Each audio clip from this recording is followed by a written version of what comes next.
en esta fase final del curso de ventilación mecánica en ocasión de la pandemia de COVID-19. Vamos a revisar el tema del síndrome de dificultad respiratoria del adulto y la ventilación mecánica en pacientes con esta patología de COVID-19. Mi nombre es Norton Pérez Gutiérrez, soy médico especialista en medicina crítica y cuidados intensivos. Soy miembro de la Asociación Colombiana de Medicina Crítica y Cuidados Intensivos y miembro de la Society of Critical Care Medicine. Soy el coordinador del área de medicina crítica y cuidados intensivos del Hospital Departamental de Villavicencio. Soy director científico de la Clínica de Primavera y profesor de medicina de la Universidad Cooperativa de Colombia. Algunas de las imágenes que ustedes verán son tomadas de dominios públicos de la web.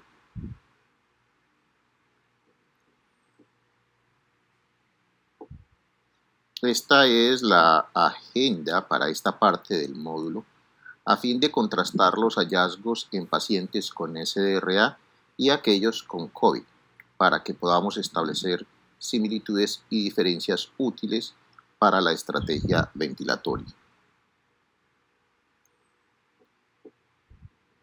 En esta medida se van a revisar conceptos que han surgido de los consensos de la Asociación Colombiana de Infectología y el de la Asociación Colombiana de Medicina Crítica y Cuidados Intensivos.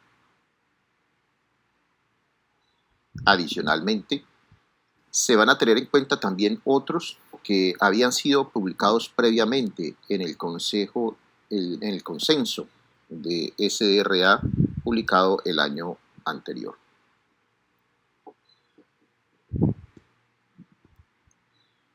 Se ha recomendado que el paciente con COVID que tiene y presenta falla ventilatoria debe recibir soporte ventilatorio de forma temprana. Los criterios clínicos son el principal indicador para tomar esta decisión y cuando se cuente con ellos, la valoración de los gases también, de los gases sanguíneos, también pueden ser considerados con este fin y pueden demostrar el trabajo respiratorio en el primer caso o la falla hipóxica o ventilatoria en el segundo caso.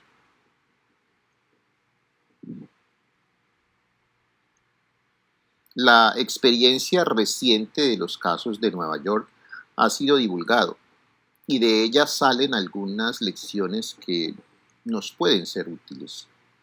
Los pacientes hospitalizados fueron de edad madura y adultos mayores con comorbilidad importante. Los signos que se han buscado en los triajes respiratorios no son muy frecuentes al ingreso, por lo cual no deben ser de exclusión, entre ellos la fiebre, la tos, etc. Adicionalmente, se ha detectado una frecuencia baja de coinfección viral. Al momento de esta publicación, se cuenta con un 46% de los casos ya con egreso de esa población, sobre los cuales se pueden evaluar los desenlaces.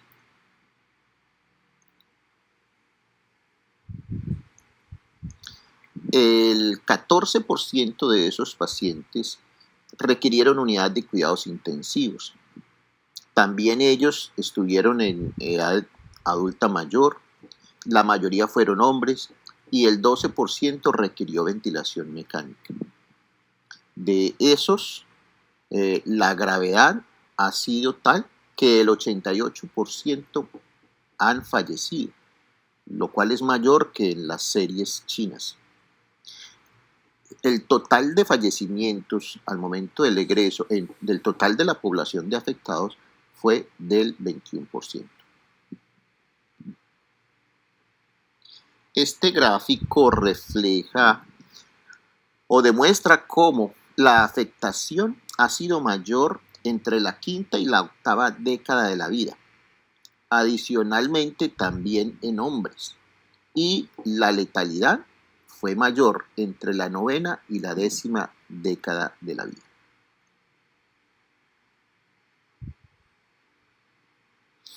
De acuerdo con las guías, en los casos en que amerita intubación traqueal, esta debe ser realizada por la persona más entrenada, con una valoración para predecir la dificultad de la intubación y tomar las precauciones para evitar la contaminación del personal de salud. Se recomienda el uso de la secuencia de intubación rápida y evitar la tos de los pacientes. Los medicamentos son los que usualmente se utilizan en esta situación de intubación traqueal. Se recomienda la videolaringoscopia, donde se cuente con el equipo. Realizar la insuflación del neumotaponador de forma temprana e inicial, así como de un filtro de alta eficiencia a fin de disminuir la contaminación. No hay disponibilidad de capnografía, ni siquiera en todas las UCIs en nuestro medio, y también se recomienda evitar la ventilación no invasiva.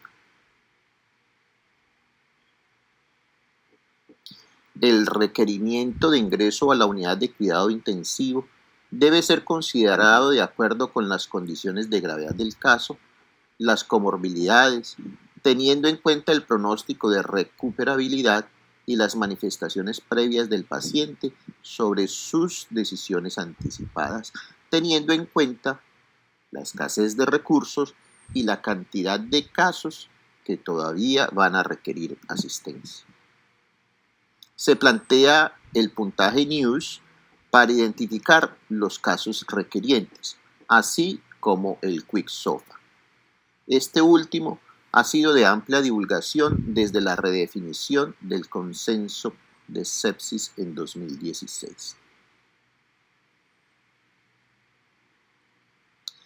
Se ha simplificado el sistema de priorización de ingreso a la UCI, en el cual se define como prioridad 1 aquel caso con necesidad de soporte franco y pronóstico favorable. Como prioridad 2, aquel que teniendo también la necesidad de soporte pueda presentar algunos factores que empobrecen su pronóstico.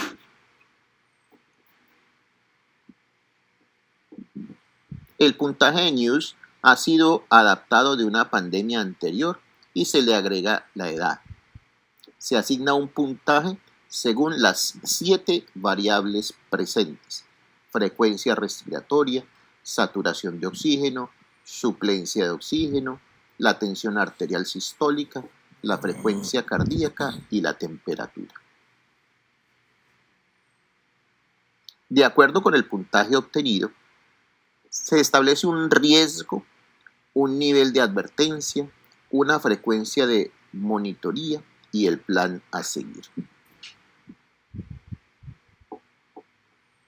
De esta manera, los casos con puntaje mayor o igual a 5 requieren ser atendidos en un área especial de atención de pacientes COVID, mientras que cuando el puntaje es mayor o igual que 7, requieren cuidado en unidad de cuidado intensivo de acuerdo con la determinación de su pronóstico, ya sea como prioridad 1 o 2.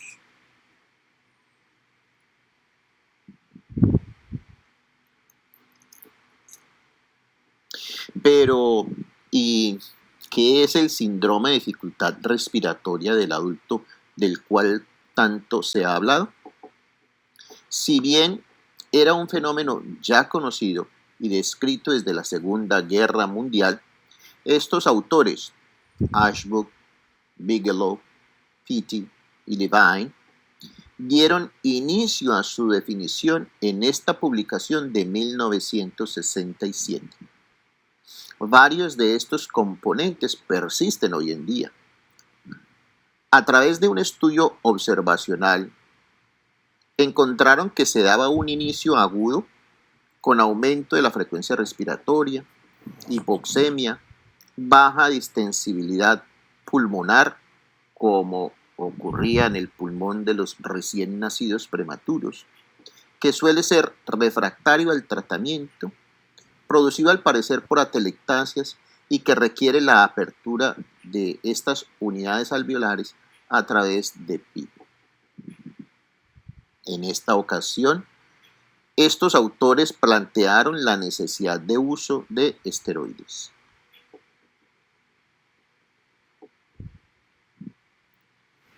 Ya en la década del 90 se redefinió en un consenso americano-europeo los criterios de SDRA, considerando además un nivel de gravedad inferior como fue la lesión pulmonar aguda.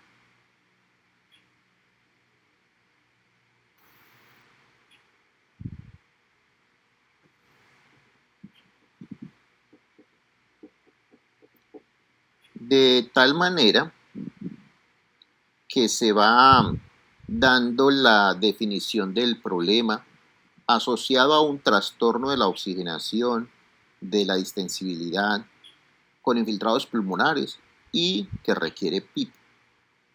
Se debe tener en cuenta que es una condición aguda con deterioro respiratorio debido a unos factores de riesgo que pueden ir desde trauma, sepsis, pancreatitis, infección, etc. ¿Qué otras condiciones pueden cumplir con la definición, dando unos falsos positivos? Por lo cual se debe reevaluar el caso en 24 horas y reclasificar. Entre ellas, puede darse por el edema pulmonar y la falla cardíaca. Desde el punto de vista se puede hacer un seguimiento con un índice de oxigenación alterno, como es con la saturación de oxígeno.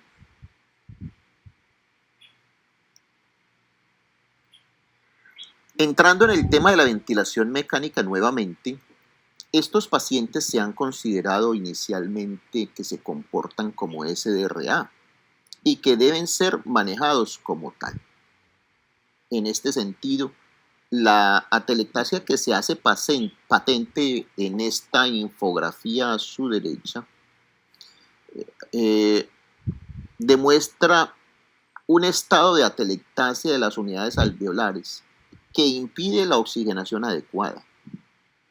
Debido a ello, se observa un aumento de la presión media en la vía aérea que, de acuerdo con los estudios explicados en lecciones anteriores, como lo que se habló del estudio ARMA, requieren de manejo con PIP para su reclutamiento.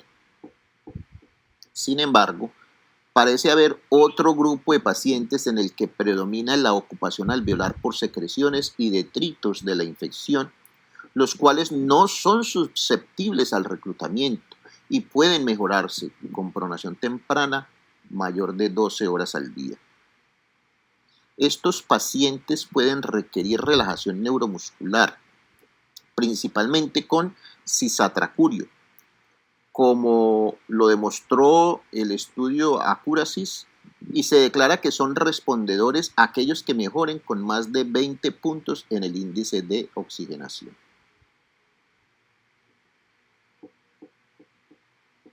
De tal manera que se ha considerado la estrategia de ventilación protectiva en pacientes con SDRA a fin de evitar el daño ocasionado por la ventilación en un pulmón que tiene un comportamiento restrictivo. De esta manera, se ajustan los parámetros de ventilación para evitar que la presión alveolar sobrepase los niveles de seguridad demostrados en estudios previos que se comentaron en las lecciones anteriores, al igual que el volumen corriente y el PIB. Esto puede requerir una optimización de las estrategias de sedación y analgesia con la respectiva monitoría. De la misma manera se requiere la relajación neuromuscular por periodos cortos.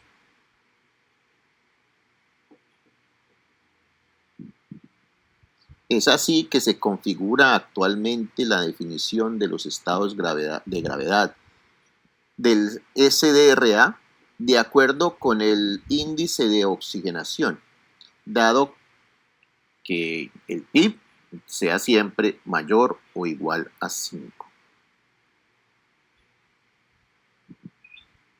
Ya en las lecciones previas habíamos hecho un recuento del avance de la comprensión de cuáles eran los resultados de las intervenciones terapéuticas, en este caso del volumen corriente y el PIB, con el trabajo del doctor Amato en el New England Journal de Medicina.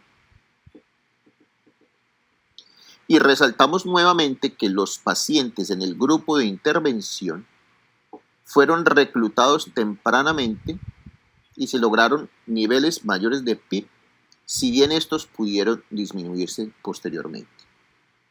De la misma manera, los volúmenes corrientes que emplearon fueron bajos en el grupo de intervención. Y la presión alveolar, que inicialmente estaba elevada, disminuye de forma significativa en la estrategia de intervención, al igual que la presión pico y la presión media en la vía aérea.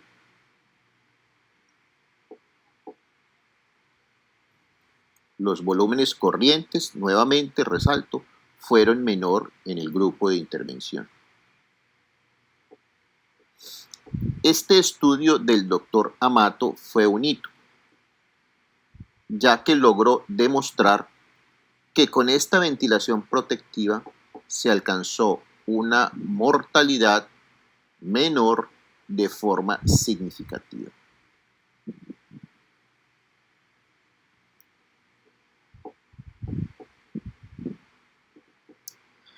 Y le sucedieron estudios que confirmaron estos resultados y otros que agregan otras estrategias terapéuticas como el ARMA, el alveoli y el estudio Omega, que ya también hemos comentado en otras lecciones anteriores.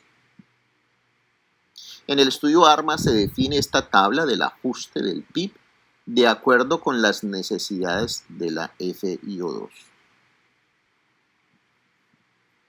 Según la clasificación de gravedad del SDRA. De la misma manera, este grupo de trabajo ayudó a definir el ajuste del volumen corriente de acuerdo con el peso predicho según la talla y el sexo.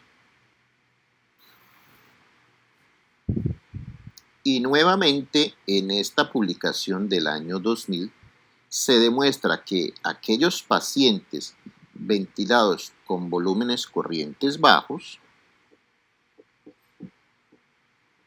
tuvieron una mortalidad menor que el grupo control.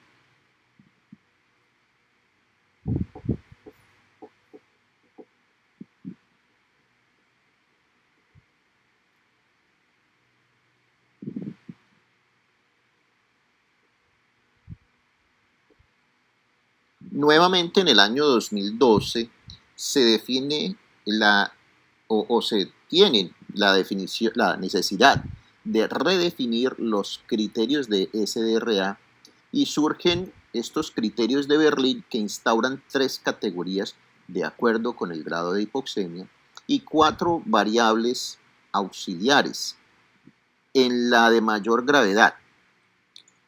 La severidad del SDRA se define según el índice de oxigenación. En este sentido, las formas de gravedad incorporadas en la clasificación estuvieron ajustadas al riesgo de mortalidad, es decir, entre mayor gravedad se encontró que había efectivamente una mayor mortalidad y asimismo la necesidad de ventilación mecánica. Por otro lado, en un principio de la pandemia, la campaña Sobreviviendo a la Sepsis planteó que los pacientes con la COVID se comportaban de forma similar al SDRA. Sin embargo, desde el inicio de la casuística en Italia, el doctor Gattinoni, experto en la materia, advierte que la COVID tiene características propias desde el comportamiento de la hipoxemia, sin trastorno de la distensibilidad en el 50% de los casos y diferencias en la respuesta a la terapia. Estos comportamientos están más relacionados con otros aspectos de la gravedad y de la infección. De tal manera que él propone dos tipos de forma de presentación según los casos, la forma low y la forma high. La última, la forma high, parece comportarse más como el SDRA en su respuesta terapéutica. Y de esta manera describe el uso de terapia no invasiva en el tipo L, teniendo en cuenta que en Italia se emplea el CPAP como estrategia de ventilación no invasiva con casco de forma más frecuente que el resto de Europa. Asimismo, advierte el riesgo de los pacientes que presentan altas presiones esofágicas inspiratorias durante la respiración espontánea, en cuyo caso este grupo de pacientes se puede beneficiar de intubación temprana y PIP. Por otro lado, también advierte sobre las diferencias en los hallazgos del ATAC en los dos casos.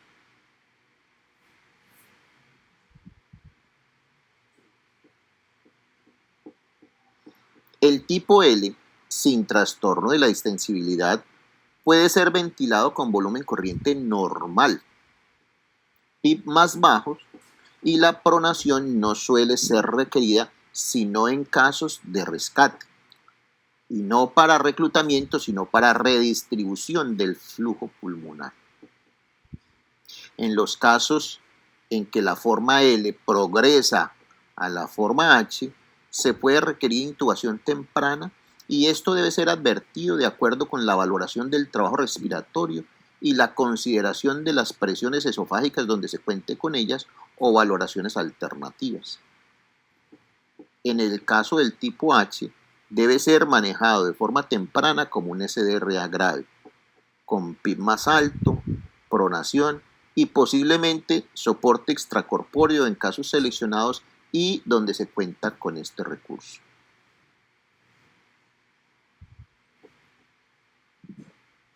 De tal manera que no todos los casos de COVID se comportan como SDRA. En algunos casos, la forma L, la hipoxia se da por alteración en la perfusión, por vasoconstricción pulmonar. No hay compromiso de la distensibilidad y no responde al reclutamiento. En algunos otros, la pronación puede ayudar a mejorar esa perfusión pulmonar, ya que puede llegar hasta el 50% de las áreas en shunt, pero no por reclutamiento alveolar. Por otro lado, se debe tener en cuenta que los valores de PIB alto pueden ser deletéreos con el gasto cardíaco derecho, pero en algunos casos también la administración de PIB mediante ventilación no invasiva con CPAP a través de casco ha proporcionado mejoría del trabajo según la experiencia italiana.